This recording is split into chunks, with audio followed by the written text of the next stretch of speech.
Base sa inilabas ng ESPN na listahan ng top 100 athletes sa nakaraang 2 dekada, maraming Pinoy boxing fans ang bumatikos dito.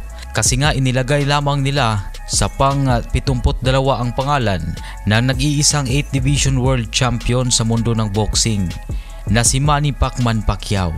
At matapos dyan, tila umayos kaagad ng ESPN at inilagay nila ang ating pambansang kamao Manny Pacquiao sa number 1 spot sa top 25 greatest athletes sa Asia. At itong bago lamang ay naglabas na naman ang ESPN ng top 10 best fighter sa 2 dekadang lumipas. Samantala ang mga fans naman ay nahihirapan sa kanilang mga gustong ilagay sa pang-una. Naisama naman sa pang-10 pwesto ang heavyweight legend na si Vitali Klitschko.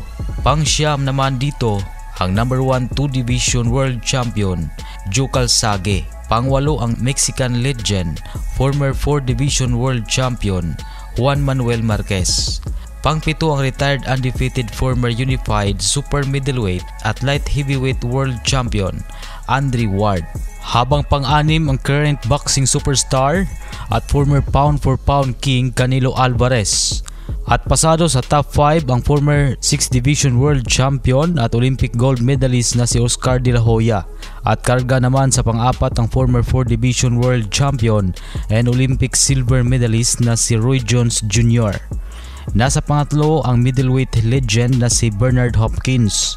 At dito pumangalawa ang ating pambansang kamao Manny Pacquiao, ang nag-iisang 8 Division World Champion. At sa pang number 1 ay ang undefeated 5 Division World Champion na Floyd Mayweather Jr.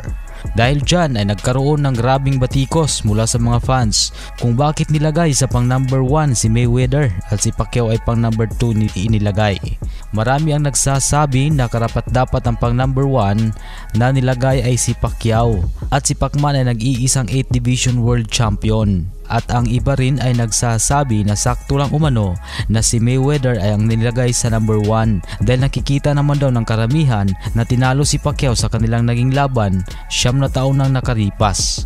Sa ibang usapan naman ay tiyak hindi ikakatuwa ng current undefeated WBC Junior Middleweight World Champion Terence Crawford sa sinabi ng kanyang gustong makatapat na si Canelo Alvarez sa kanyang naging laban kontra Israel Madrimov. Kasi lantarang sinabi ni Canelo Alvarez patungkol sa laban ni Crawford na malinaw daw natalo dapat si Crawford at ang tunay na nagtagumpay ay si Madrimov. Maliban kay Canelo Alvarez, marami pa din ang nagsasabi na talo daw talaga si Crawford at dinaya lang dito si Madrimov. At nabatid na mismo ang boxing promoter na si Eddie Hearn ay labis ang pagkadismaya dahil nga ibinigay ang panalo kay Crawford. Naging bias daw ang mga hurado, dagdag ni Hearn, kasi hindi daw nakilala ng mga tao si Madrimov at dyan daw nakakalamang si Crawford kaya sa kanya ibinigay ang panalo.